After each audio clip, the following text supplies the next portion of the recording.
Hello and welcome back. I'm going to continue my Morso wood stove maintenance project. I've got some supplies to do the chimney sweeping myself, including a 6-inch chimney sweep brush and some extendable fiberglass rods. The project begins by removing 3 metal screws that secure this section of telescoping pipe to a flange that's in the ceiling. These are double-walled pipes. It comes off surprisingly easy. I'll use this technique that I saw on YouTube of putting a garbage bag up to catch all the creosote, and then I'll just thread up each fiberglass rod until I reach the top of the chimney.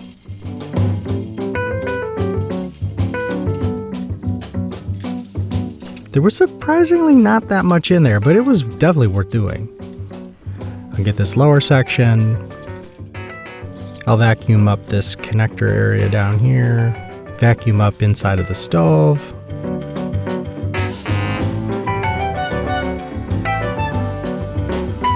Clean up some of the dust and soot stain here on the ceiling.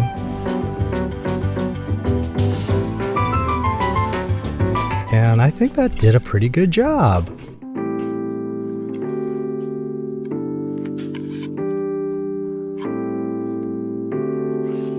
Alright, I gotta build something out of wood in order to move the stove, and I'll explain that in just a second.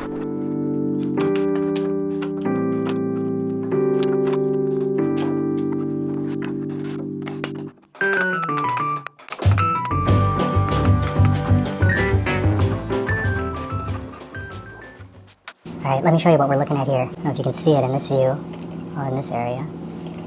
Let me show you a better view. This is water damage. And it's kind of a pernicious issue because it could be a urine-induced water damage. Now, subsequently, we have maybe learned that it might not have been urine, but rather a leak coming from the chimney. Alright, here's another look at the glass hearth, which I love because it's really great for a small space like this, so low profile. With the chimney unattached, you still have the problem of the weight. It's too heavy for me to lift individually. Alright, keep in mind I got these registration marks back here.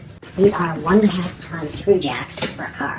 So the next thing is I built this beam. Okay.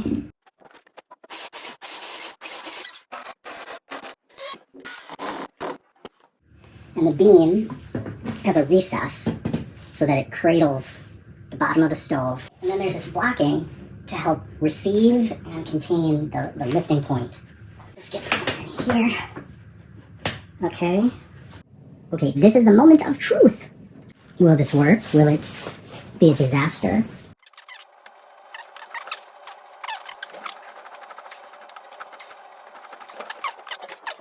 Yeah, we're still level. 3 o'clock, 6 o'clock, 9 o'clock, noon. Okay, we are off the ground.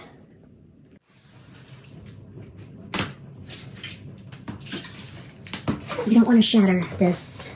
It's tempered, so it will, if it breaks, it will shatter. There we go.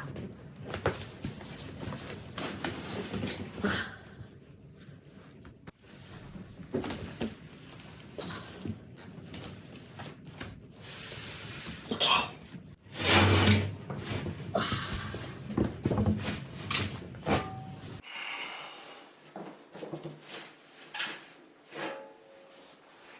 So with the successful lift of the stove and the removal of the glass hearth, now I can go on to repair the wood floor. I'm starting out with a card scraper.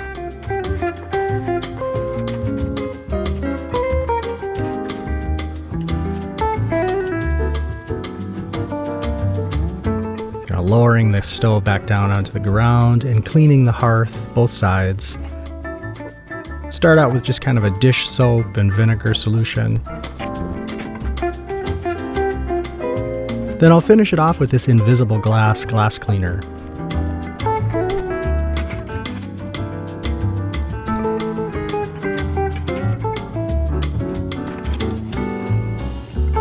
Alright, the sanding took an hour. I hand sanded because I don't have good dust filtration on my shop vac.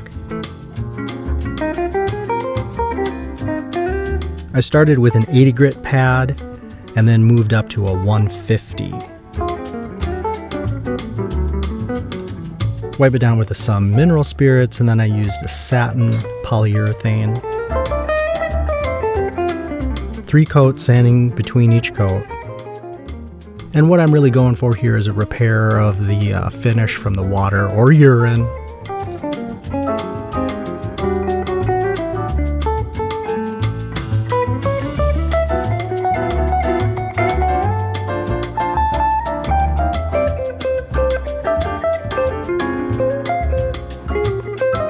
Now I gotta lift the stove back up.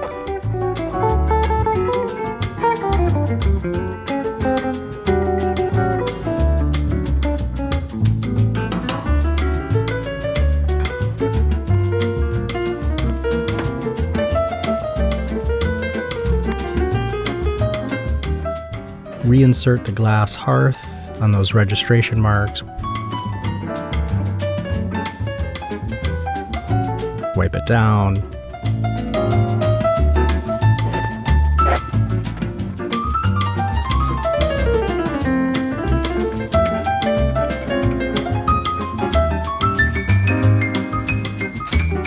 And then to prevent water and hair and dust from getting underneath, I'm going to use a silicone caulk.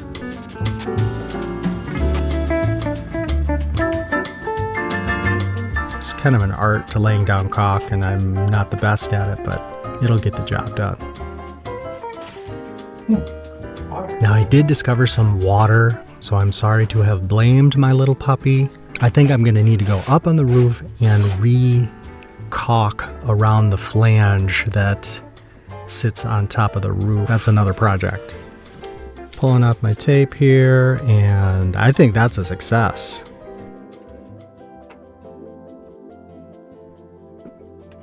And it is so rewarding to get a fire back going in here, get the house cozy again. It's really drafty with that hole in the ceiling.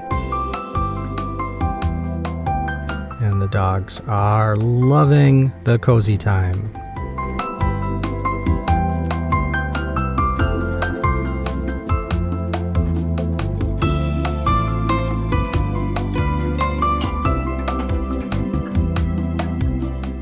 Thanks for watching, everybody. See you on the next video.